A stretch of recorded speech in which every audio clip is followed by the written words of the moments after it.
तर आपण पाहतोय सर्वनाम.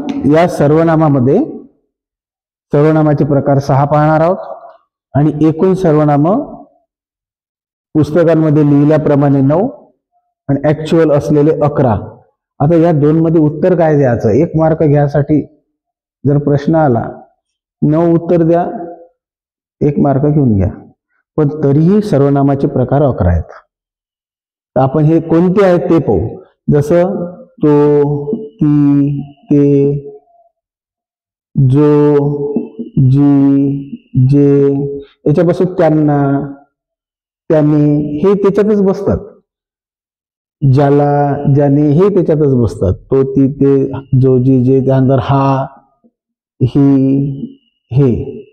हे असे 3 जण आहेत त्याचे लिंगानुसार बदलते. मुलगा असन तर तो म्हणा, मुलगी असन तर ती म्हणा, आणि नपुसकलिंगी शब्दासाठी ते म्हणा. अशा पद्धतीनं हे 3 जण लिंगानुसार बदलते. पुल्लिंग आहे तर वेगळं, स्त्रीलिंगी आहे तर वेगळं. अजून आहेत जसं एकटाच असेल तर तू. एकटा शब्द दीर्घ लिहायचा. तू. आदरार्थी असेल वडिलाला आपण तू थोडी म्हणतो. तुम्ही कधी आले बाबा? तर या ठिकाणी तुम्ही. आईला आपण तूच म्हणतो. बाबा तुम्ही. आई तू जेवली का? तर जिथं जास्त आपुलकी आहे, जिथं जास्त सलगी आहे, जिथं जास्त जिव्हाळा आहे, आपलेपणाचा अतिभाव आहे, त्या ठिकाणी तू. मोठ्या भावाला तू म्हणते. दादा तू चालला का? आई तू उठली का? तर हे जिथं जिव्हाळा आहे तिथं. असा जिव्हाळा सासूसोबत असणं चांगला नाही. तिथं तुम्हीच बरं, आदरच बरा. तर बाबांसाठी किंवा अनेक व्यक्ती, तुम्ही सर्वजण, तर हे एकटा आहे तर तू, अनेक आहे तर तुम्ही. माझ्याबद्दल बोलताना मीच म्हणणार स्वतःला, मी एकटाच आलो गाडीवर आज. तुम्ही कसे काय आले? गाडीने आले का कसे? तर तुमच्या सर्वांसाठी तुम्ही किंवा आम्ही सर्वच जण जाणार होतो, म्हणजे मी एकटा नाही. तर हे अनेक वचनी झालं. तर तू, तुम्ही, मी, आम्ही हे 2 असे आहेत जे बदलतात पण वचनानुसार बदलतात. एक वचनी, अनेक वचनी. तर हे बदलणारे, लिंगानुसार बदलणारे 3, वचनानुसार बदलणारे 2, असे किती झाले? 5. आता उरलेल्या मध्ये 4 अजून आहेत. आपण, काय, कोण, स्वतः. तर आपण, काय, कोण, स्वतः हे 4 जण असे आहेत का हे बदलत नाही. हे असेच्या असेच वापरले जातात. जसे हे लिंगानुसार बदलतात, वचनानुसार बदलतात, हे नाही बदलत. हे 4 जण आहेत. आता किती झाले? 9. हे 3, हे 2 5 आणि हे 4 9. हे 9 सर्वनाम आहेत. आता याच्या पुढचे बघा. सर्व. हे तुम्ही सर्व, तुम्ही सर्वच या अर्थाने जेव्हा वापरतो तेव्हा सर्व हा शब्द सर्वनाम ठरतो. त्यानंतर काही. सहलीला जाताना काही सहलीला आले, काही सहलीला आले नाही.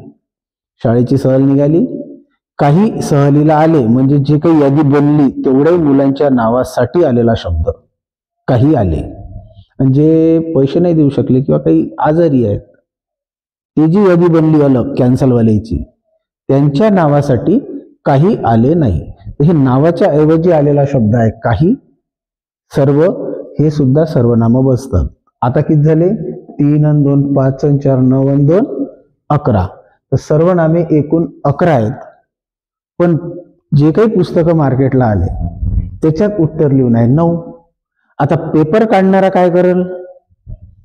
एखाद्या पुस्तकात पाहिल सर्वनामाचे प्रकार 9, तोच प्रश्न टाकल, आपल्याला 1 मार्क घ्यायचा. 9 उत्तर द्या आणि मोकळं व्हा. जर तिथं उत्तर 9 आहे आणि 11 आहे तरी तुम्ही सध्या तरी उत्तर 9च द्या. कारण जोपर्यंत बाकीच्या पुस्तकांमध्ये 11 येत नाही तोपर्यंत 9 वर बरं, आपल्याला 1 मार्काशी संबंध. पण लक्षात असू द्या की सर्वनाम 11 आहेत. आता सर्वनामाचे प्रकार आहेत 6. हे प्रकार आहेत. हे आहेत एकूण. असे प्रश्न येतात. वचनानुसार बदलणारे किती, लिंगानुसार बदलणारे सर्वनाम किती, बदलणारे सर्वनाम किती, हे 3 आणि 2 5 उत्तर द्या. आता जो प्रकार आहे त्या प्रकारामध्ये आहे पुरुषवाचक, आत्मवाचक, संबंधी, दर्शक घ्या आधी, दर्शक, संबंधी, अनिश्चित. या अनिश्चितले अजून एक नाव दिलं द्यायला, याला सामान्य म्हणून टाकलं वाटतं. सामान्य म्हणतात, अनिश्चितही म्हणतात. ऑप्शन मध्ये दोन्ही शब्द टाकतात. दोन्ही शब्द लक्षात ठेवा. काही सर्वनामांना अनिश्चित किंवा सामान्य हे एकच होय. आणि एक प्रकार आहे प्रश्नार्थक. तर हे सर्वनामाचे प्रकार आहेत. आपण हे सर्व सर्वनामाचे प्रकार आता पाहू. तर सर्वप्रथम पाहू आपण पुरुषवाचक. हा काय प्रकार आहे? तर असे सर्वनाम जे बोलणारा स्वतःसाठी वापरतो. आता इथं बोलणारा मी आहो. मी माझ्यासाठी काय शब्द वापरतो? मी सकाळी गाडीवरून आलो, गाडी चालवत आलो. मी उभा राहून तुम्हाला शिकवत आहो. मी माझ्याबद्दल असंही म्हणू शकतो की आमची तयारी झाली किंवा आम्ही दोघं येणार होतो. तर हे सर्व बोलणारा स्वतःविषयी बोलतो आहे. तेव्हा बोलणाऱ्याच्या हिशोबाने जे जे वापरले जातात, तर आम्ही आणि मी हे दोनच वापरले जातात. बोलणारा स्वतःसाठी आम्ही वापरन, मी वापरन, अजूनही काही वापरतो ते आपण चेक करणार आहोत नंतर. तर बोलणारा स्वतःसाठी जे शब्द वापरतो ते झाले प्रथम पुरुष. याच्यात 3 भाग पडतात. याच्यामध्ये आहे प्रथम पुरुष. तर बोलणाऱ्यासाठी स्वतःसाठी जे वापरेल ते. एखादा रायटर आहे, लिहितो आहे, मग लिहिणारा स्वतःसाठी काय वापराल?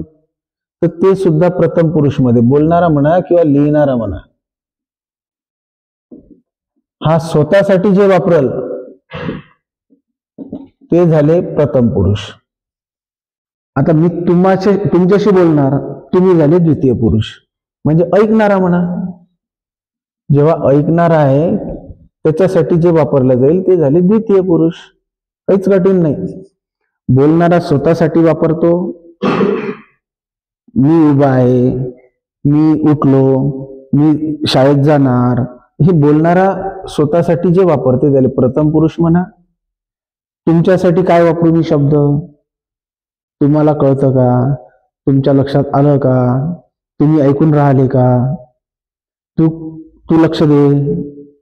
तर हे जे शब्द वापरले मी, तू, तुम्ही, तुमच्या, हे तुमच्यासाठी वापरले, म्हणजे ऐकणाऱ्यासाठी वापरले, त्यालाच म्हणतोय आपण द्वितीय पुरुष. तिसरा एक प्रकार आहे, त्याचं नाव आहे तृतीय पुरुष.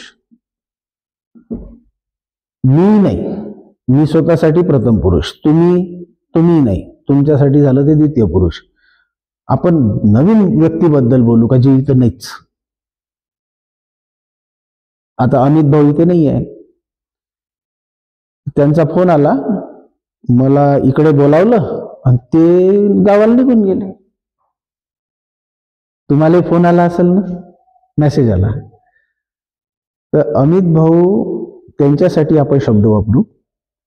मला फोन आला, लवकर या, आणि ते निघून गेले. अमित भाऊ निघून गेले गावी, अमरावतीला गेले. तर ते जे शब्द वापरला, मला फोन आला, मला इथे बोलावलं आणि ते मात्र निघून गेले. हा ते कोण होय?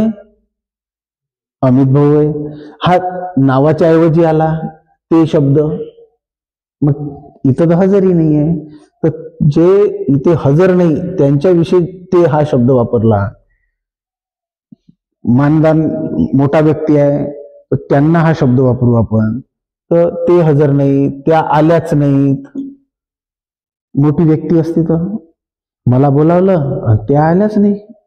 तर ह्या जो त्या हे कोणती तरी एक व्यक्ती त्याच्यासाठी आलेला शब्द, तर नावाच्या ऐवजी आलेला शब्द सर्वनाम, तो तृतीय पुरुषी. बोलणारा, लिहिणारा स्वतःविषयी वापरतो प्रथम पुरुष, समोरच्यांसाठी वापरतो, ऐकणाऱ्यासाठी वापरतो द्वितीय पुरुष, आणि हे दोन्ही सोडून नवीन व्यक्तीबद्दल बोलतात तेव्हा त्याला म्हणतात तृतीय पुरुष. आणि प्रश्न तिथंच फिरतो तृतीय पुरुषवर. जसं एखादं उदाहरण घेऊ का, नेते लोक जे आहेत ना, नेत्यांनी बोलावलं, सारी जनता लवकर जमा झाली आणि ते मात्र आरामशीर आले. आता हे ते कोण? ते म्हणजे नेता किंवा नेते. तर हे व्यक्ती आरामानं आले, तसा नेता आरामानंच येत असते, आपल्यालाच पहिले जमा व्हावं लागते. तर आपल्या सर्वांना बोलावलं, ते आरामानं आले. हे ते म्हणजे कोणातरी व्यक्तीचं नाव आहे ना, त्याच्या जागेवर ते शब्द आला आणि म्हणून हा शब्द होतो तृतीय पुरुषी.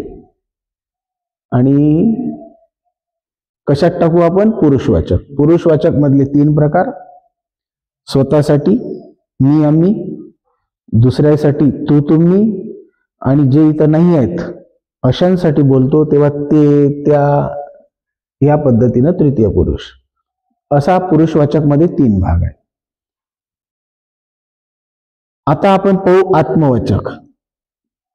मग या दोघांची गंमत पहा. पहिले आत्मवाचक काय ते लक्षात घेऊन घेऊ. आत्मवाचक मध्ये 2च जण येतात. जसं तू स्वतःला काय समजतो? हे वाक्य बघा. तू स्वतःला काय समजतो? हा जो स्वतः शब्द आला, हा आपल्या यादीत आहे ना, इथं आहे. हा जो स्वतः आहे ना, हा स्वतः अर्थानं जेव्हा जेव्हा स्वतःचा अर्थ स्वतः आहे, स्वतःचा अर्थ काय येतो? स्वतःच येतो आहे, तेव्हा तेव्हा त्याला आपण आत्मवाचक म्हणू. तू स्वतःला काय समजतो? आत्मवाचक. कारण स्वतःचा अर्थ स्वतःचा आहे, बदलला नाही. तो स्वतःहून माझ्याकडे आला. या वाक्यामध्ये तो स्वतःहून माझ्याकडे आला.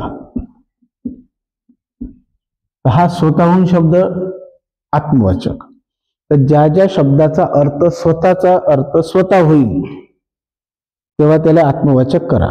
आता मी शब्द बदलवणार आहोत. मी तो स्वतःहून माझ्याकडे आला असं नाही म्हणत, मी याला पलटवतो. तो आपणहून माझ्याकडे आला. तो आपणहून माझ्याकडे आला. तर या ठिकाणी आपण आपणहून शब्द टाकला. तर या आपणचा अर्थ काय झाला? स्वतः झाला का? चेक करा. तो आपणहून माझ्याकडे आला, तो स्वतःहून माझ्याकडे आला. मग या आपणचा अर्थ स्वतः झाला ना, मग हा झाला आत्मवाचक. जेव्हा स्वतः असा अर्थ निघणार तेव्हा आत्मवाचक. वापस या पुन्हा पुरुषवाचक वर. आपण मोठे माणसं आहात. आपण मोठे माणसं आहात. हा आपण म्हणजे कोण? आपण मोठे माणसं आहात. हा आपणचा अर्थ काय? या आपणचा अर्थ काय? स्वतः का? नाही. मग याला आत्मवाचक मध्ये जबरदस्ती टाकायची गरज. याचा अर्थ आहे तुम्ही. तुम्ही मोठे माणसं आहे राव. मग तुम्ही हा शब्द कुठे टाकू आपण? पुरुषवाचक. त्यातही तुम्ही कोण होय? प्रथम होय का द्वितीय होय? द्वितीय. तुम्ही मोठे माणसं आहात. मग हा आपण शब्द याचा अर्थ निघतोय तुम्ही. तुम्ही मोठे माणसं आहे. तर हा गेला पुरुषवाचक मध्ये. आणि आपण तो आपणहून माझ्याकडे आला असं लिहिलं होतं ना आपण. तर तो आपणहून कुठे आला? आत्मवाचक मध्ये. जेव्हा आपण या शब्दाचा अर्थ स्वतः होईल तेव्हा त्याला आपण आत्मवाचक मध्ये टाकणार. आणि जेव्हा आपण या शब्दाचा अर्थ तुम्ही होईल तेव्हा त्याला पुरुषवाचक मध्ये टाकणार. याच ठिकाणी प्रश्न येतो.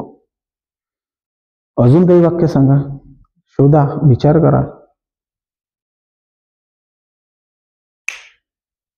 तू बोलावशील तर मी आपण होऊन तर कुठे जात नसतो बा. म्हणजे मी स्वतःहून जात नसतो. स्वतः आलं, आपणचा अर्थ स्वतः आला, आत्मवाचक. मी स्वतःहून, मी आपणहून तर कोणाच्या घरी जात नाही. हा आपणचा अर्थ स्वतः, मग त्याला टाकू आपण आत्मवाचक. एक पुरुषवाचक आपण टाका नवीनच. आपण माझ्याकडे लग्नाला याल का? मग मी पत्रिका देतो तुम्हाला सर्वांना, आपण लग्नाला याल का? याचा अर्थ काय झालं? तुम्ही याल का? तुम्ही म्हटलं की पुरुषवाचक. शॉर्टकट, जेव्हा आपण या शब्दाचा अर्थ तुम्ही होईल किंवा एखादा तू पण होईल, तेव्हा त्याला पुरुषवाचक म्हणा. आपण या शब्दाचा अर्थ, आपणचा अर्थ जेव्हा स्वतः होईल तेव्हा याला आत्मवाचक म्हणा. आपण म्हणजे स्वतः आत्मवाचक, आपण म्हणजे तुम्ही पुरुषवाचक. बस. आणि पुरुषवाचक मध्ये हे प्रकार, बोलणारा स्वतःसाठी मी आम्ही वापरते प्रथम, ऐकणाऱ्यासाठी दुसऱ्यासाठी तू तुम्ही वापरते द्वितीय, आणि जे इथं हजर नाही आहेत त्याच्याविषयी आपण बोलतो तेव्हा त्याच्यासाठी वापरते तृतीय. तर उरलेले 4 प्रकार आपण थोडं थांबून पाहू, आणि या 2 प्रकारामध्ये काही अडचण असेल तर ते सांगा.